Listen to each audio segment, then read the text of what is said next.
Today, here, I will tell you a story about a man. The man that this article you see here was written about. He is my baby brother. My brother and I are close in age.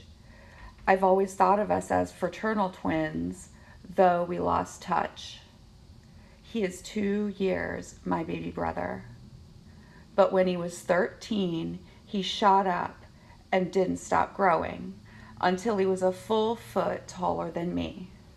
We've grown apart ever since. When we were little, I picked on him. I beat up on him even. Our father said, "You beware, you be nice to him. Someday he will be able to toss you over many times." Me, a little girl, used to being in charge of us, I said, "No, I'll always be 2 years older than him." Our father did not explain himself to me, and I learned in several years, after having my chances to pick on him, call him names, take out my frustrations on him, he did grow and didn't seem to be stopping growing taller and stronger. We had been playmates, but also adversaries. We wouldn't stop competing for everything we wanted. We lived on a farm, and we were isolated to do hard work for several hours daily, except when our gender roles determined that I could clean the house or care for the garden, and he would be on the fields driving the tractor for our father. I thought I had it better. I don't know what he thought. He didn't have any choice. He just did what he was told to do. As adults, he has always treated me as though I was his little sister, though that is so silly that I never bothered to discuss it with him. But in these past couple of months, I got a chance to show him I would cross mountains for him. He was suspicious, as I could understand. I wouldn't follow him blindly. In fact, I would not support immoral behavior no matter who he was to me. So I found how I gradually earned his respect without really trying to. 1. I guessed the passcode to a safe with over $5,000 in cash inside. 2. I curated his business for 52 days, keeping him apprised of important things. 3. I looked after his woman and the mother of his 3 young children, even going so far as to make choices for her that previously only he had done without her consent. I did these things not as he would have, but with him in mind and his best interests. I had no idea how long he would be gone, but eventually I found most all of his buried treasures, and I put them safely away, even some away from him. I surprised him at the courthouse when I followed the prison warden, him, and all those who would be released that day. And when we were short of $60 in cash, I produced that out of my backpack, saying, "Don't worry, brother, it is yours." He looked at me and said, "We will talk about this later." Of course. He had questions for me like, "How did you get into my safe?"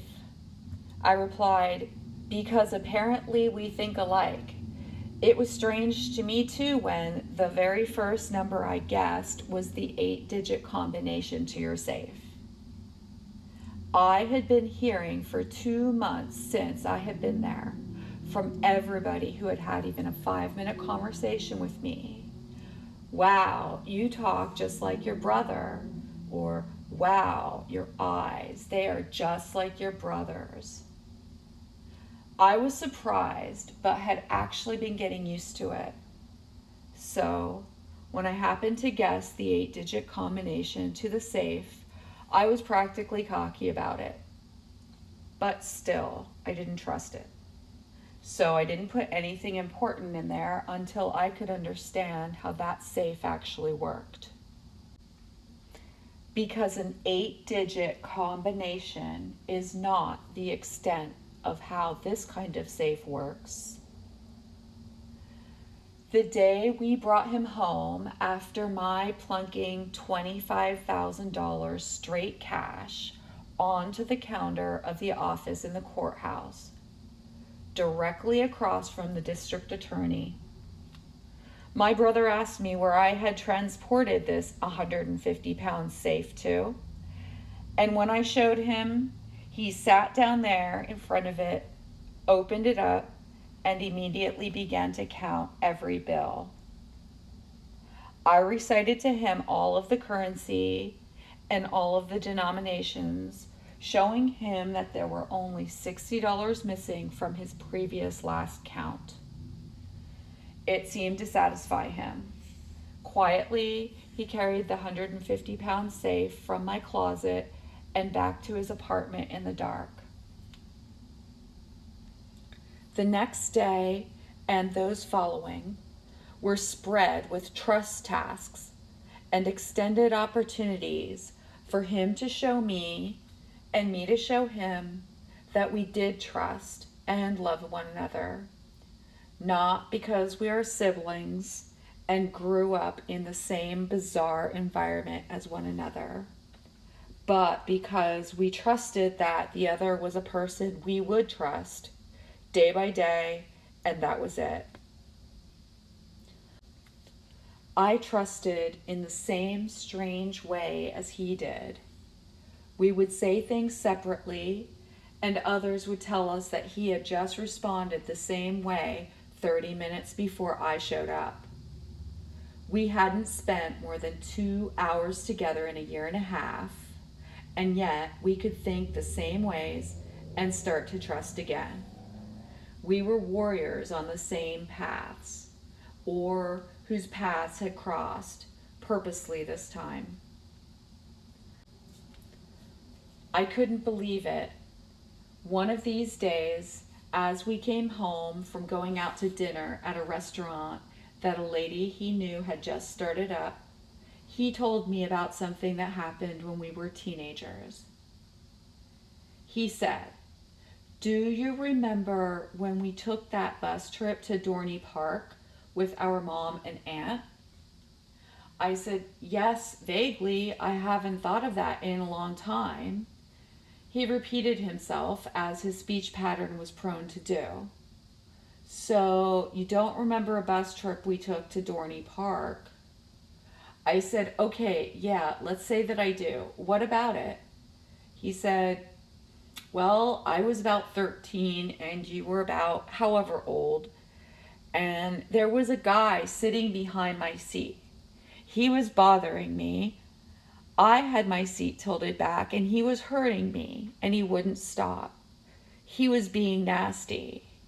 And you went back there and you sat with him and you talked to him about things, and he became nicer and he stopped hurting me anymore." I was in disbelief. I had no memory of this. I asked my brother, "How old was I?" 15. "How old was that guy?" "About 19. "And I went and talked to him for how long?" "For a while." "And did it work?"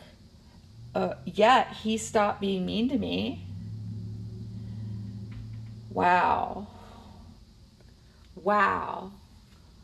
I cannot believe I did that when I was not even an adult. And I did this with a mean boy who was actually an adult. I did this. It worked. And my brother remembers this 25 years later.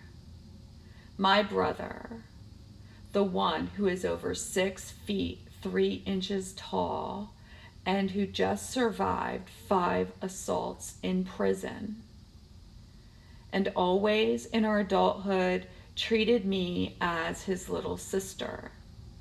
remembered me helping him like this when we were teenagers, helping him in a way that left him the peace to sleep in a tour bus late at night on our way back from Dorney Park. This tough man, my brother, is more than he looks like.